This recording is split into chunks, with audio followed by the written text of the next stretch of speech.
British east India company 1821 খ্রিস্টাব্দের 13 April বগুড়াকে জেলা হিসেবে ঘোষণা করে।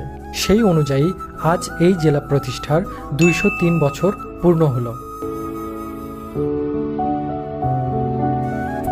ইতিহাস থেকে জানা যায়, বগুড়াকে জেলা গঠনের পেছনে ইস্ট ইন্ডিয়া কোম্পানির বিশেষ কিছু উদ্দেশ্য ছিল।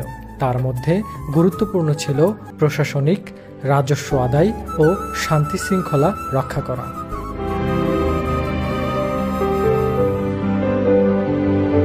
বাংলার একজন স্বাধীন সুলতান নাসির উদ্দিন বগরা খানের নাম অনুসারে এই জেলার নামকরণ করা হয়। বাংলাদেশের উত্তরবঙ্গে এক ঐতিহ্যবাহী প্রাচীন জনপদ গড়ে উঠেছিল এই বগুড়ায়। প্রাচীন পুণ্ড্র রাজ্যের রাজধানী পুণ্ড্রবর্ধনের বর্তমান নাম মহাস্থানগড়, যা বগুড়া জেলায় অবস্থিত এবং এটি একটি প্রত্নতাত্ত্বিক স্থান হিসেবে পরিচিত। বগুড়াকে উত্তরবঙ্গের প্রবেশদ্বার ও রাজধানী বলা হয়। এছাড়াও বগুড়া শিক্ষানগরী নামে পরিচিত। বগুড়া পৌরসভা বাংলাদেশের সবচেয়ে বড় পৌরসভা।